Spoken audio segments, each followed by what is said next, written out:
सुनील मिश्र foundation और पुरी जिला school मिलित प्रयास रे शुक्रवार दिन एक मेधावी छात्र छात्री मानकर संबर्धना उत्सव स्कूल परिसर में अनुष्ठित हो जाइछि।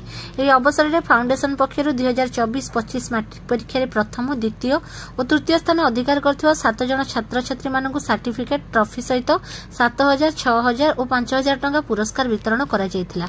एही सभा स्कूल रे पढुतबा छात्र छात्री, भारप्राप्त प्रधान शिक्षक शिक्षयित्री तथा फाउंडेशन सदस्य मानक उपस्थिति अनुष्ठित होइतिला। ए फाउंडेशन पुरी जिला स्कूल 1984 मैट्रिक वर्षर मेधावी छात्र सुनील मिश्र स्मृति उद्देश्य गठन होई प्रतिवर्ष स्कूल मैट्रिक परीक्षा प्रथम द्वितीय और तृतीय स्थान पाउथुवा कृति छात्र छात्री मानक सम्मानित करि आसुछि।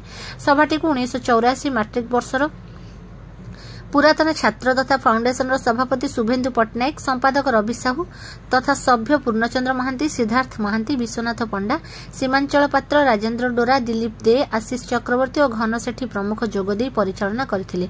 शेषरे स्कूल सब छात्र छात्री मानक चॉकलेट बंटन करा जायतिला।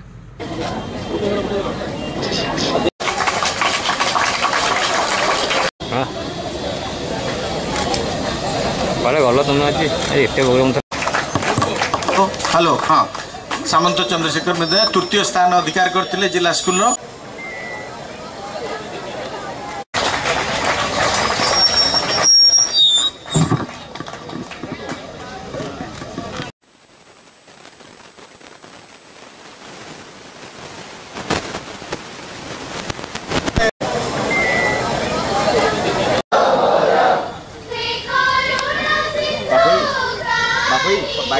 उत्सव आम सहित अच्छा सुनील मिश्र फाउंडेशन चेयरमैन शुभेन्दु बाबू, यही विद्यालय पुरातन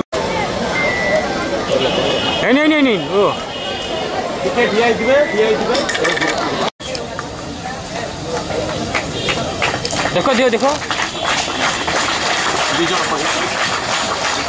दबू जमी तुम शुणी खुशी हम और चाहब आग को बड़ मनीष हो भल पाठ पढ़ बाप माँ ना बोली आशा।